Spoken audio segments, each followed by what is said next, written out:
This is Where We Live. I'm Lucy Nalpathanchel. More than 3.5 million Americans live with autism. Coming up, we'll talk with the parent of a child with autism who cautions people from using the label high functioning to describe her child. We'll find out why. Also later, an Enfield, Connecticut woman will join us in studio. Sarah Hernandez has been elected to her town's school board, but she's also getting attention because she's been talking about her own experience living with autism. We'll hear from her in just a bit. First, what do you know about autism spectrum disorder? Email Where We Live at WNPR.org. Find us on Facebook and Twitter at Where We Live. Autism is commonly diagnosed during childhood, but our next guest found out when she was an adult that she had autism. Laura James is a journalist and author of the new book, Odd Girl Out, My Extraordinary Autistic Life. The book will be released in the U.S. in the spring. Laura, welcome to the show. Hi, thanks for having me. For listeners who may not know much about autism spectrum disorder, how do you define it? Well, I think it's a neurological difference, and there are kind of certain common traits that all autistic people experience, such as sensory difficulties, difficulties coping with some aspects of communication, and I think I think autistic people simply think differently to neurotypical people, but I think that we are as different as neurotypical people. So while kind of we're all sort of lumped together under the same kind of title, there is a massive amount of difference within the spectrum. You were actually diagnosed with Asperger's syndrome, but as you just noted, this diagnosis and other disorders are now lumped under this autism spectrum disorder. Why the change? I'm not entirely sure. It changed in the DSM, which obviously you in America use. In the UK, we use the ICD-10 at the moment, and Asperger's still exists within that, although it probably will come into line with the DSM. But I think that these things kind of evolve and change, and certainly I would, if asked, I would say I was autistic rather than I have Asperger's. Mm. Your diagnosis came in 2015. You were 45 years old. That might be surprising to our listeners who may not know that you can be diagnosed when you're an adult. How did that come about? Well, I found out initially that I had a genetic physical disorder, something called Ehlers-Danlos syndrome, which is essentially a connective tissue disorder. And when I was in hospital having tests for that, a nurse who was looking after me just presumed I was autistic because of the way I was behaving. And I kind of sort of thought, oh, well, she's sort of got it wrong, you know. It's like when you go into hospital to have a minor thing done to you and then you kind of find you've had something amputated because they've got you muddled up with someone else. But once I started researching and reading about autism, I realized that it just kind of completely, it was a complete fit for me. So I thought about it for quite a while, and then I went to see somebody who specialized in adult autism to have an assessment, and then I got diagnosed. You said the nurse told you that because of your behavior at the hospital, she thought you might have autism. What did you say to her at that moment? Well, it was. She literally presumed I was autistic. So I'd had these really horrible tests. I hadn't been allowed to eat all day. It was in a very hot room. They were quite invasive. And then when I got back to my room in the hospital, there was meant to be, it sounds really ridiculous, but there was meant to be a tuna sandwich, and the air conditioning was meant to be on. It was the hottest day of the year in London. But instead there was no food, no water. The air conditioning was broken, and there was a child screaming, and lots of kind of noise and bright lights. And I just became totally overwhelmed and had a bit of a meltdown, which kind of was really me saying, I've got to get out of here. I literally cannot stay here, and kind of walking out. And then she was just like, oh God, I'm so sorry. We should have done much better for you. We see a lot of autistic people having these tests, and, we should have anticipated how bad it would be for you. And so it wasn't, it was kind of said in passing. And then we kind of moved on to sorting out the problems, like kind of opening the windows and turning the lights off and things. And so it wasn't really until she'd gone and my meltdown had passed that it sort of kind of made me think, well, why would she say that? In your book, Odd Girl Out, My Extraordinary Autistic Life, you write that in a million years you wouldn't have thought you were autistic.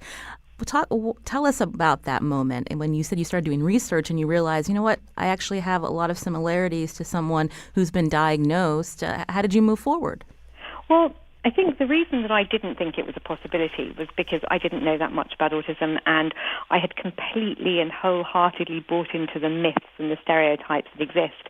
So when I thought of autism, I thought about Rain Man. I thought about a really geeky guy who can do extraordinary things mathematically, but can't hold a conversation, kind of on a social level at all. And I'm a journalist, so I communicate for a living. So it just seemed totally unlikely to be me. But then when I started reading it, and I did the test. So there are some online tests you can do, and I did the test and scored really highly on them. It suddenly made me realize that, first of all, I didn't really know myself that well, but secondly, I had really very little idea of what autism was. Now, looking back on your childhood, you write you were the odd girl out. What was difficult about growing up, Laura? Oh, literally everything. I think one of the problems with childhood for someone who's autistic is that you have no agency. You are literally, from the minute you wake up to the minute you go to sleep, in the hands of grown-ups who are going to look after you, but also shape everything you can do and everything you can eat and the environment that you're in. So because those choices are taken away from you, I think it can be really quite hard for an autistic child. And for me, I found school incredibly difficult. I couldn't learn the way that they wanted to teach and the ways that they were teaching. I had real issues around food and what I couldn't eat. And, I was a child of the 70s and 80s. So growing up with people who'd experienced the war and food rationing and things like that. And so kind of wasting food was seen as almost a sin. So it was kind of, you eat what you're given. And I literally couldn't eat what I was given. So that was incredibly hard. Food was a real battleground, both at school and with my parents. And I didn't really get the other children. I didn't really understand why they did the things that they did. So when the girls in the playground were playing make-believe or playing with dolls and pretending they were babies and things, I would just look at them thinking, I just don't know why you're doing this. So it was quite hard. How did the adults respond? Did you ever hear that word autism as a child? No.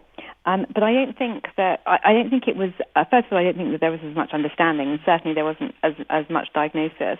And I think that only people who had very, very apparent difficulties and who simply couldn't fit in to an ordinary educational environment in any way would be kind of seen and assessed and supported. But when I was growing up, children were kind of tended to be lumped into good or bad as a category, and that was about it. And I think because I was obviously intelligent but couldn't learn, I was just kind of put into the bad camp, really. I'm speaking with Laura James, a journalist and author of the new book, Odd Girl Out, My Extraordinary Autistic Life. Laura was diagnosed when she was 45 years old. If this describes your life, or you someone that was diagnosed as an adult, we want to hear your story. Find us on Facebook and Twitter at Where We Live. So you mentioned that your childhood was difficult. So how did you, as a young girl, cope with some of these challenges that you were having? Did you feel like you had to conform? I did feel like I had to conform. I remember very clearly being around 5 years old and being in the playground and looking at the girls around me thinking, I am nothing like you. I can't relate to you at all. But then also thinking, and the most important thing I can do is pretend so that nobody else will ever realize that that's the case. So, and I think that masking is something that is really common in autistic girls, which is why often they don't get diagnosed. And very often they'll kind of fit in seamlessly at school, and then when they get home, they will start to have meltdowns and start to really struggle because they put every single amount of effort that they have into being seen as normal at school, and then it all falls apart when they get home. And so their parents will kind of go to a pediatrician or a doctor or the mental health service and say that they're worried about their daughter. But then when reports come in from the school, it will be, oh, she's all fine. And so I think often the parents get written off as a bit hysterical or sort of trying to label their child when it's not necessary. But when the poor girl is really struggling. You mentioned that you struggled in school. Adults saw your behavior as the fact that you were just, a bad child. As you grew up into young adulthood, how did that impact your decision making, Laura? I don't think I was very good at making decisions when I was becoming a young adult for many reasons. I had quite I'd had a really tough time, and I was quite bullied at school, and I was quite miserable, and I don't think that I matured as quickly as my peers necessarily, and they had a very clear path. You know, they were going to go to college after school, they were going to go to university, they were going to do all of these things, and I didn't. I literally didn't graduate high school, so I didn't have the ability to go on into further education or higher education. So I sort of muddled through, and I kind of sort of did a few jobs that I got fired from pretty quickly, and then I ended up having a child very young and getting married very young. And I think a lot of the reason for getting married so young was because I kind of thought it was sort of the done thing. You know, it would make me a proper person. But also, my Ehlers-Danlos syndrome had been misdiagnosed, and I was given some drugs by a doctor, which I took for quite a while, and it turned out that they were incredibly addictive tranquilizers, and so I ended up in rehab when I was quite young as well. So it was all kind of a bit messy, really, to be honest. By 45, how old were your children? And I'm curious about, once you were diagnosed, did you then wonder about your children as well? Well, my children were when I was 45, my eldest daughter was 26, and my youngest child would have been, I think, about 18. And I was more worried about the physical side of things with my children because emotionally and mental health-wise and everything else, they were all doing fine. I mean, we're all a bit neurodivergent, I think, in my house in some way or other. One of my children is halfway through being assessed for ADHD, although he kind of got bored halfway through the assessment and hasn't finished it. And that was about a year ago. But they're all kind of, doing their own thing, and they're all very happy. But my youngest child had a lot of the physical symptoms that I had, so I was kind of more worried about him having EDS, which he was diagnosed with pretty much straight after I was. And your husband today, how has that been, going through this journey with him? Well, I think it's been really interesting because when I first raised the idea of autism, I think he was very dismissive, and like me, he'd bought into all of the stereotypes.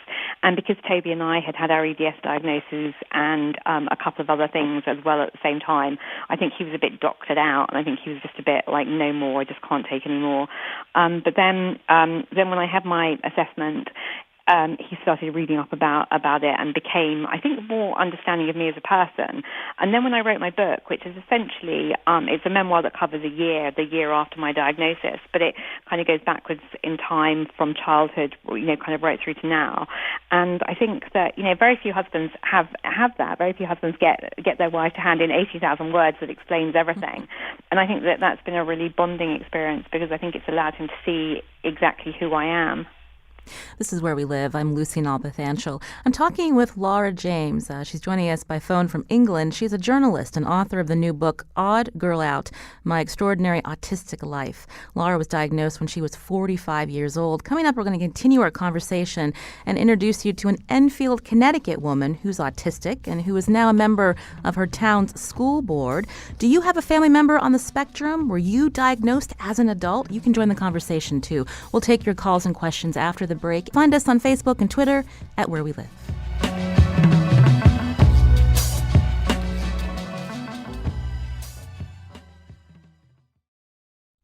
This is Where We Live. I'm Lucy Nalpathanchel. We're talking about autism spectrum disorder with author Laura James. She, in her book, Odd Girl Out, My Extraordinary Autistic Life, it comes out next year in the U.S., James writes, quote, "For much of my adult life, I've been searching for answers to why I'm not like other people. When James was 45, she finally got an answer. She was diagnosed with Asperger's syndrome, one of several disorders now classified under this collective term, autism spectrum disorder. Are you on the spectrum? When were you diagnosed? Find us on Facebook and Twitter at Where We Live. Joining me now in studio is Sarah Hernandez. She's a resident of Enfield, Connecticut, also newly elected member of the Board of Education in her town. Sarah, welcome to Where We Live. Thank you so much. So like Laura, who we've been speaking with, you too were diagnosed with autism as an adult. When did this happen? So it actually happened about a year ago. I was 37 years old when I received my formal diagnosis. Now, what made you get the diagnosis? Sure. I had self-diagnosed for many years. I actually knew something was a little bit different always growing up. And then as an adult, I returned to school in my 30s for occupational therapy. And getting into that, we learned a lot about individuals that are on the spectrum. And as I was doing my coursework, I realized that everything that I was reading, I resonated with. I really identified with it. And so then I started to realize that perhaps I was on the spectrum. So I dug in, did a little more research, looked at available literature to see what was out there, and realized, oh my word, I actually am on the spectrum. But I felt like I needed the formal diagnosis because I wanted to really get out there and engage in advocacy for individuals on the spectrum. And so for me, it was important to know for sure. Like Laura, you said that you knew you were different as a child. Mm-hmm. Tell us what things you went through and what questions you had. Sure. So growing up, and throughout all of my life, I think one of the things that was interesting for me was more the sensory experiences. I was very sensitive to sound, to touch. Different things were very difficult, and I would have, what people would term as a meltdown. I term it as dysregulation. It was just too much information all at once, and I wasn't able to kind of process through that. And there were times where I would misread social cues. I perceived relationships to be different, friendships to be different than they were, very trusting, take people at their, face value, and, really struggled, I think, making strong connections. My very best friends were people who I didn't have to guess with. So people who were always honest, and sometimes, those people were had more of like an aggressive, kind of gruff personality, but I always knew where I stood with them. So those were some of but I was also very academically invested. Like I love learning, and I would get really passionate, and I would find a topic that I was interested in and just saturate myself with that. Laura mentioned that in her research, and also something that she noticed as a child, being a young girl with autism, she didn't know it at the time, but she would try to mimic others and to try to fit in. Is that what you did? Absolutely. I love anything in any movies, and I would watch movies over and over. And then I actually, throughout my childhood and young adult life, would go into theater. And that was actually, now I understand that was really beneficial for me, because then, I could kind of get into a role and get into a headspace and practice that. And I would take a lot of cues from movies. I would take a lot of cues from my work in the theater. So having to do improv and be given a situation, and how would you react and respond to that? That was very helpful for me growing up. You said that you decided that you were going to, you saw through your own research that maybe you're on the spectrum. You decided to get this formal diagnosis. As an adult, how do you go through that process? Because we know in the United States, I know that you're also a mother, there's a lot of screening of young children to find out if they're on the spectrum. But if you're an adult, who is it that can give you this diagnosis? Is it easy to find a clinician? Not at all. When I would approach people, they would tell me, I would call diagnostic centers, and they would say that they only worked with children. So it was actually a struggle. Thankfully, being in the world I am, I had some good connections, and I was able to ask around to different therapists and ask if they knew psychiatrists who could diagnose, ask if they knew any therapists who could diagnose and who would be willing to work with somebody who was on the spectrum. But it took me about 8 months to find somebody who was willing to work with me and potentially to explore if I was appropriate for the diagnosis. And how were you screened? Because again, the emphasis is on how do you assess a child, talking to the child's parent, their caregiver, to notice behaviors. But as an adult, by now you said you've been coping with this for many years. You've probably, have you compensated for certain challenges? So how do they know? So they went through, it was a standardized assessment called the ADOS, and they also do that with children as well, but there is an adolescent and an adult version. And so we went through not just interview about talking about, my life experiences, but then completing a standardized assessment. And per the standardized assessment, I'm very much on the spectrum. So, Laura James is also with us again from on the phone from England. She's a journalist and author of the new book, Odd Girl Out, My Extraordinary Autistic Life. Laura, you were also diagnosed at 45. Walk us through what the UK has in terms of screening adults who are on the spectrum. I think it's incredibly difficult. The waiting times for autism assessments here, even for children, run upwards of 2 years. So it is very hard. And we have a system here where obviously we kind of have our NHS service, but we also, some people also have private medical insurance, and there are private centres here where adults can get assessed. But it is really hit and miss, and it's an incredibly unfair system. John's calling from Glastonbury. John, go ahead with your comment or question. Good morning. I just wanted to thank you for having this on and how important it is that people know about it. As a child, people thought there was always something different about me. I had teachers tell me they thought I had epilepsy as a child because I seemed to daydream. But it also, unfortunately, left me open for both verbal, psychological, and sexual abuse.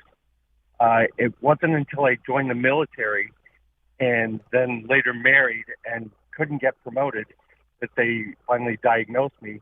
I've had medication to help me regulate my moods, but other than that, I just work day to day, and I see the difference in myself between others and what we would quote as normal people.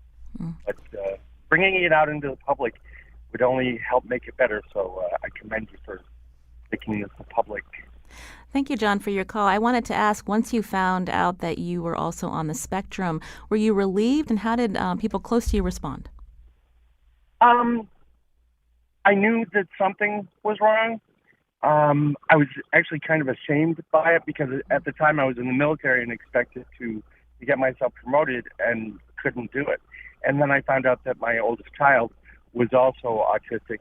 And it was funny, one of your guests mentioned that she's in theater, and he is thriving in a theater community because of his, and he was diagnosed as a young child with Asperger's, but I knew at a young age that there were things about him that were just a little bit different.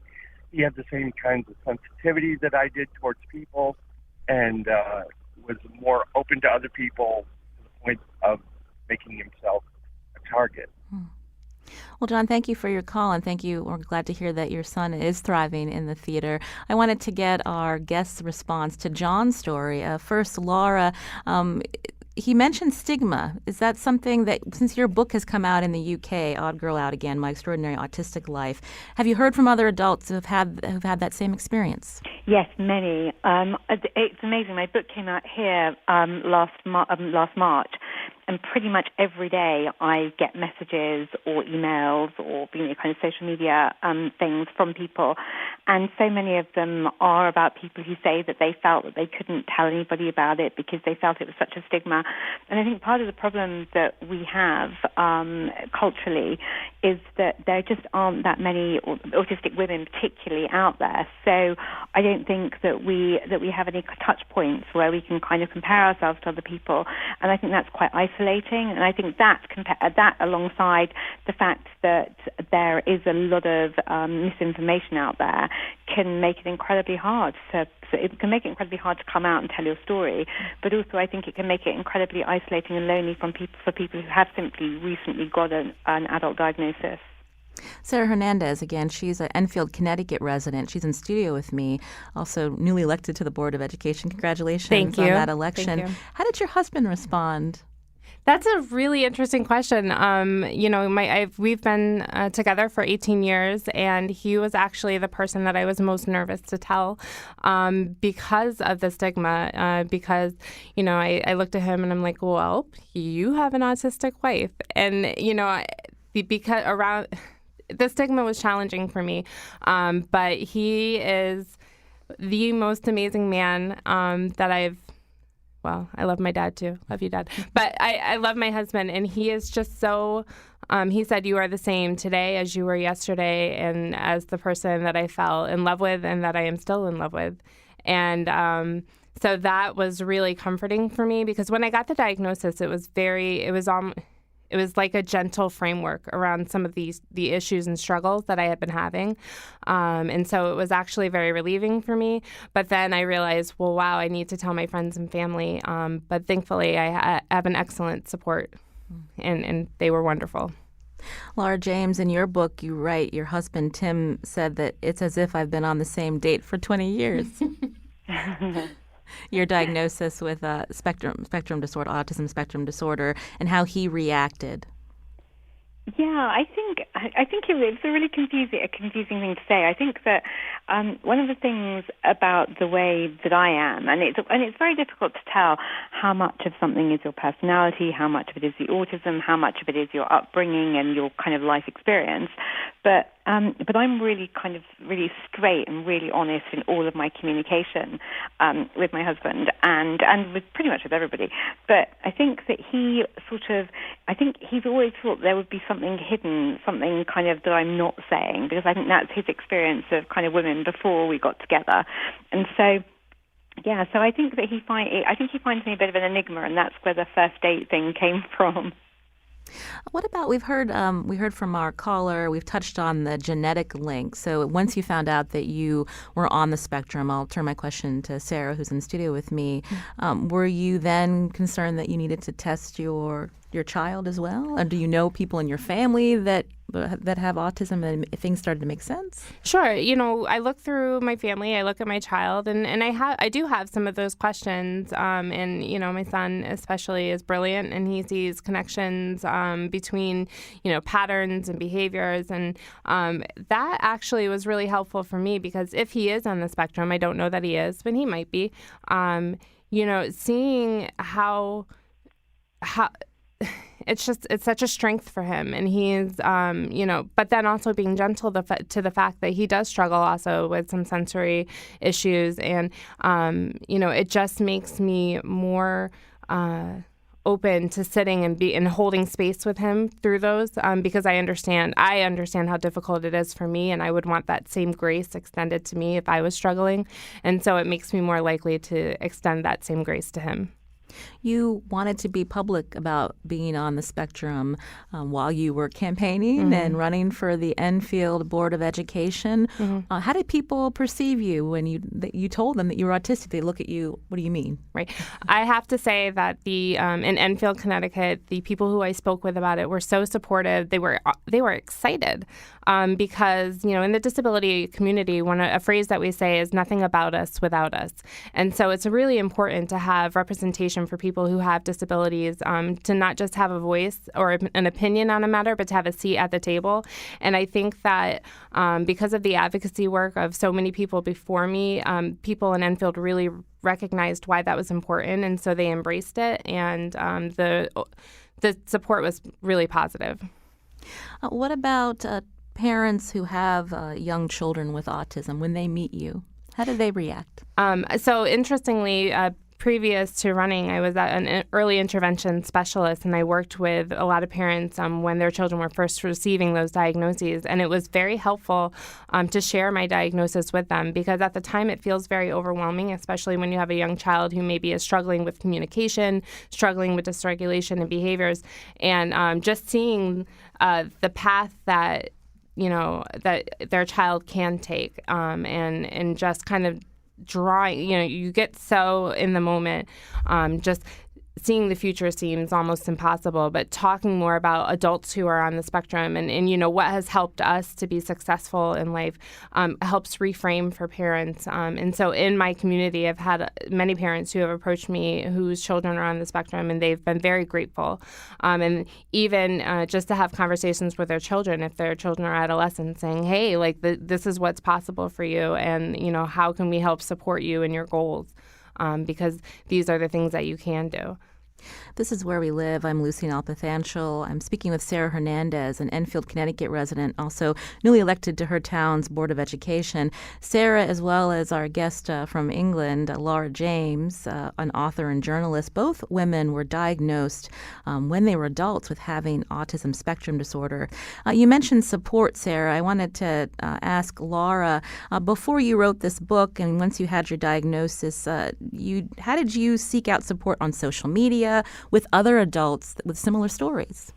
Well, when I began to suspect that I might be autistic, I did find a Facebook group for women in the UK who either were diagnosed or self-diagnosed. And I think one of the interesting things about the autism community is that there are many, many self-diagnosed people who are an important and really valuable part of the community. And often people are self-diagnosed before they go on to get an official diagnosis. So, and plus, as we talked about before, diagnosis can be really quite tricky to get. Assessments can be quite difficult to get. And I just found it really amazing. I sort of suddenly found that there was this whole kind of group of people out there that really got me, and it was just incredibly, incredibly valuable. Let's talk about the misconceptions. Before the show, I had told Laura I saw a YouTube video that she did where she talked about 5 misconceptions about someone with autism. Laura, you're a journalist. You're obviously a great communicator. Are people surprised to learn that you're on the spectrum? And walk us through some of the misconceptions that you hear with someone who might have autism.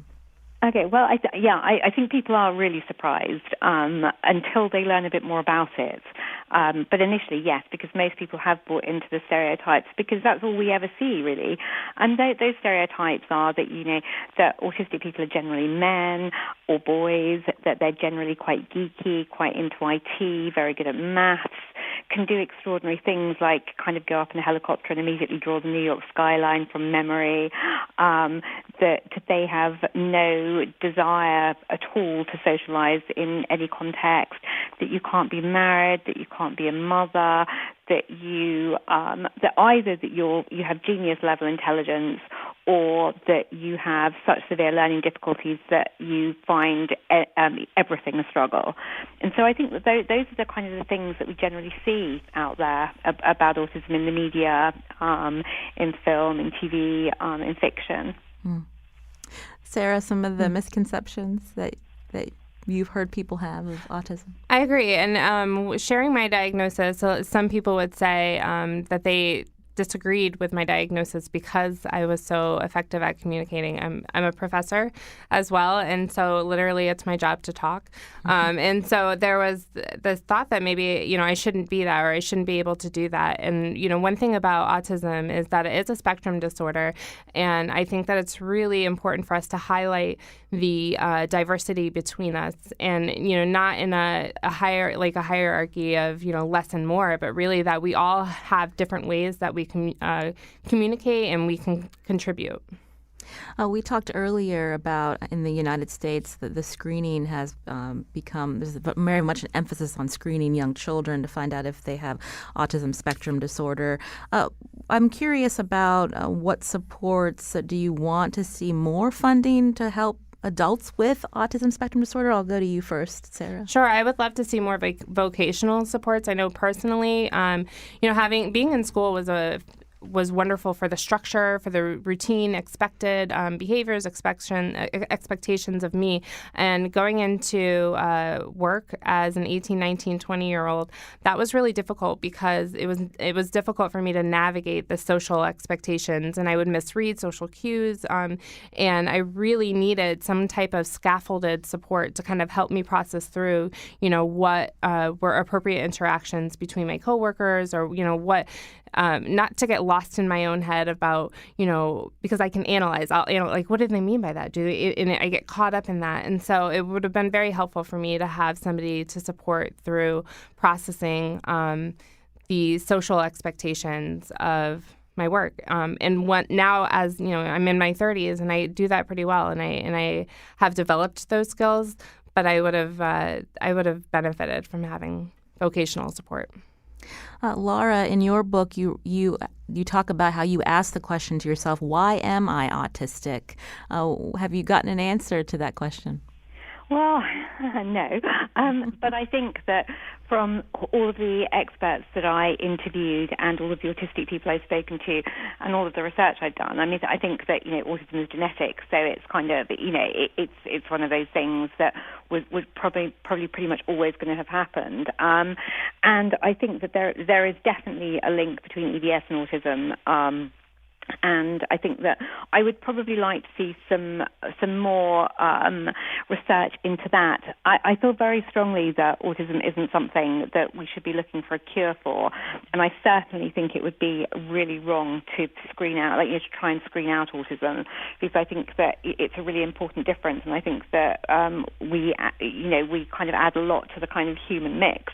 But in terms of in terms of research, I think I agree that I think we should be researching and spending money on making life easier. I mean, in the UK, 96% of autistic adults are unemployed. And these people who want to work, and it's just really unfair. But a lot of the reason why they can't get into the workplace are for the things that Sarah was talking about. They don't, because they might not understand kind of how to deal with the social aspect of work.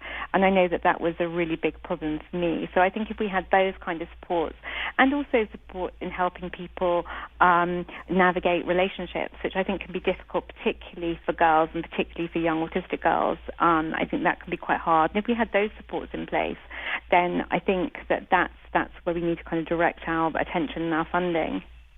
We're talking about with the two women who were diagnosed as adults with autism spectrum disorder. Jabriel is calling from Windsor. Go ahead with your comment or question. Hi, I have some comments. I was diagnosed at age 32. I'm right now 36. And it's very refreshing to hear about this topic of adults with autism, because we often hear about children. And it's also very refreshing to hear from two women, because, oftentimes they pay attention to boys, but not, women who struggle with it too. On a personal level, I struggle with, my marriage. I struggle with jobs. I struggle with communication with my family. So it has been a very hard adjustment process, and I understand what you mean by not having that scaffolding, that support, because I'm unemployed right now, as an autistic man, and there are so many misunderstandings, and people look at me and say, well, you don't look autistic, or they say, well, you're high functioning, but, what does that even mean?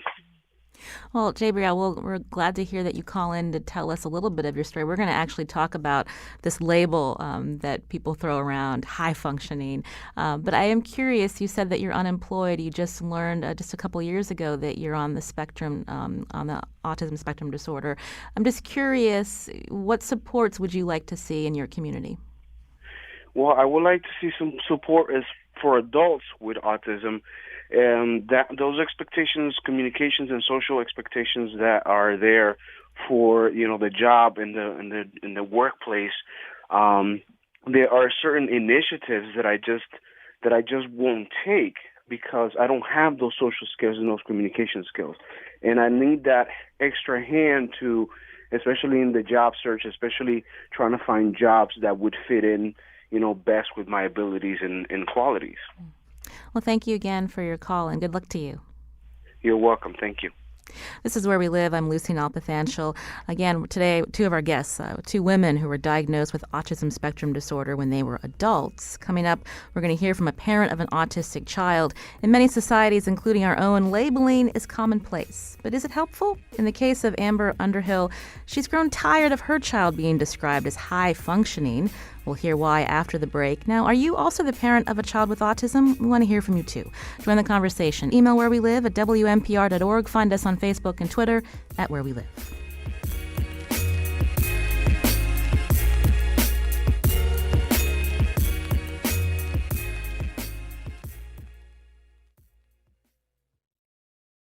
This is Where We Live. I'm Lucy Nalpathanchel. Today we've been talking about autism. Two of our guests were diagnosed with autism spectrum disorder when they were adults.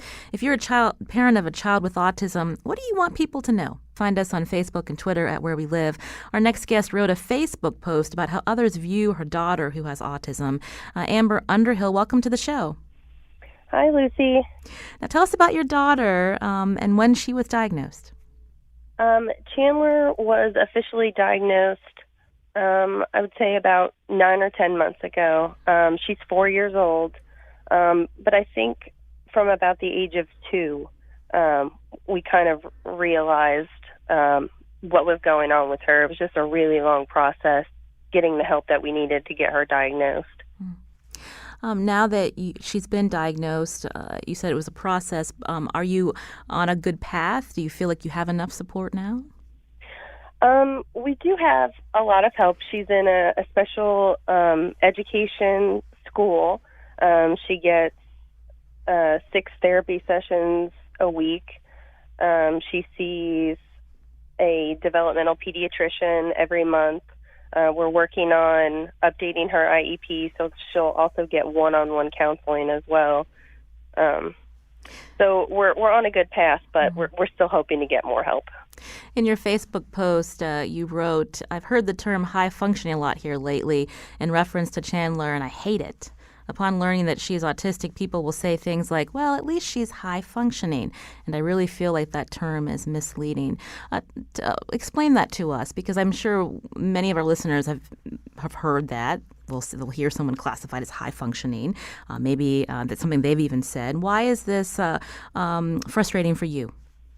It's frustrating because when someone meets Chandler, maybe for just a few minutes out at a shop, or we're getting groceries or something like that, and she's behaving, I guess, what they would consider normally, they just go, oh, okay, well, at least she's high functioning, and assume this is indicative of our daily life, and it isn't.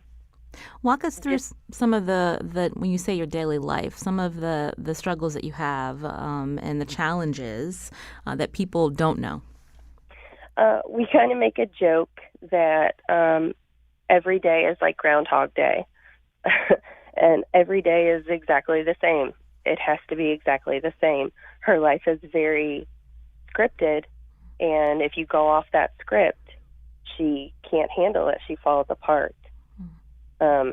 There's a lot of meltdowns, a lot of biting, a lot of hitting, a lot of screaming. It's very difficult for us. Since you wrote that Facebook post, Amber, have you heard from other parents? Have you heard from people who may not have known any better and said, you know what, I'd never thought about that term. It just doesn't encompass your daughter, and I shouldn't be using it? I don't think anyone has really necessarily reached out to us about the term high functioning. But I'm hoping that it at least brought awareness to the people around us that maybe that's not something that they should use, high functioning, low functioning, just because you see she's intelligent and assume that means she's not struggling, because she is. Things are very difficult for her. You don't see what goes on at home. You don't see her, falling apart, screaming in the corner and biting herself because I accidentally filled her cup the wrong way. I wanted to get reaction from our other guests. First, I'll start with Laura James, who wrote the new book, Odd Girl Out, My Extraordinary Autistic Life. This label of high functioning, it can be problematic. I think it can, and because I don't think anybody of any neurotype fits into a box that neatly. On the one hand, as I say, I didn't graduate high school. I have literally no qualifications at all. I don't even have a swimming badge because I didn't manage to do any of those things. But then, I've written 9 books and I have a successful career as a journalist. And talking to me now, you'd say I was extremely high functioning. But if you saw me yesterday when I didn't manage to get dressed, I didn't manage to feed myself for the whole day, and I literally just sat there looking at my computer screen, obsessively researching something, not speaking to anyone around me. Or if you see me when I have to get on a plane and I become completely nonverbal, or like your other guest was saying, if something in my routine changes and I'm not expecting it to change, then, you wouldn't think I was high functioning at all. And so I'm not sure that the term is helpful for anybody. Equally, somebody who would be described as low functioning may have some amazing skills and may be written off and thought of differently simply because that label's been attached to them. So, yeah, I think it's really unhelpful. Sarah, you're a mother. You're newly elected to your town's Board of Education. How do schools use this label when they see children on the spectrum? Absolutely. And I think that, I resonate with what Laura said about, we don't fit into a box. And the terms suggest that we are static beings and we're not. We're dynamic. And our experiences, kind of are differing day to day or even within the day. And I don't like it because, for me, in my opinion, like I said, it places us on a hierarchy. And as if, if I'm high functioning, at least I'm high functioning. And then all of a sudden, people who would be termed as low functioning in some ways are perceived as being worth less. And I don't like that because these are my brothers and sisters in my tribe. And, they are just as valuable and they are just as worthy of support. Words matter and the way that we describe ourselves matter. And so even if you describe somebody as high functioning, that places an expectation that we can't fall apart. And that, or suddenly I have to reveal my trauma and my difficulties to you in order to say, no, this is, and that's my personal information that, I don't necessarily need to share with you. But, there's for example, Carly Fleischman, who is a journalist and she is nonverbal for many, many years, was perceived as being low functioning. And now she's interviewing Channing Tatum. And she's hysterical. And what kind of impact can that have on an individual if you say, well, you're low functioning? Well, then, of course, maybe then they say, well, that's who I am. And they really absorb and internalize that. So I don't find the labels helpful because I think that it's important to let us discover our path and see where it leads. You heard a little bit of Amber Underhill's story again. Her daughter has autism. Do you have any advice for her? Amber, I applaud you for just speaking out and advocating for your daughter and really kind of being sensitive to her needs. And one thing that I say, just from my perspective, you talking about how routine is also very important to me, and routine is very important to Chandler.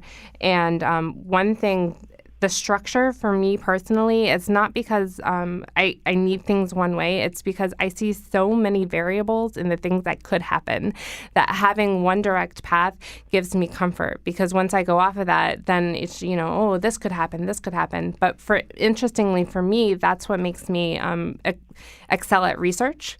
Because when I see one path to something, automatically my mind goes to all the other potential things that could happen. And as a child, that caused a lot of anxiety for me. But as an adult, I've been able to kind of harness that and turn it into, I'm currently earning my PhD. And with a strong research focus because I do see so many potentials. Laura James is also with us. She's the author of the new book, Odd Girl Out, My Extraordinary Autistic Life. Laura, we just have a couple of minutes. Your advice to parents? I think that it's really important, if possible, to try and allow the child to make as many decisions for themselves as they can. So, for example, and not to kind of worry about the small stuff, if they don't want to eat a certain thing, then it is not the end of the world. I had a lot of food issues with my parents growing up because they felt it was very important that I would eat what they were giving me. But the fact is, I think it's more important that a child eats generally rather than necessarily what they eat if it's going to be that difficult. And so, giving them as much agency as possible, allowing them to try and to kind of find their own way in the world and make their own choices, I think is important. I think it's really important to make sure that you don't necessarily put your ideals onto them. So, for example, I see parents who, or I talk to autistic adults whose parents tried to make them socialize when they didn't really want to socialize, but equally they might want to get involved in a special interest. And if a parent can develop an interest in whatever the child is into, then I think that can make a really huge difference when it comes to bonding. And then just being alive to sensory issues. The flickering light might not bother you, but it might be almost like a physical assault to a child. And Laura, we'll have to leave it there. We're almost out of time. But Laura James, author of Odd Girl Out, My Extraordinary Autistic Life, thank you so much for joining us today. Thank you. Also, Amber Underhill, a parent of a child with autism spectrum disorder. We're going to tweet out a link to that blog, that Facebook post. Thank you so much. And also Sarah Hernandez, an Enfield, Connecticut resident. Thank you for joining the show today. Thank you. Our senior producer, Lydia Brown, produced today's show. I'm Lucy Nalpathanchel. Thanks for listening.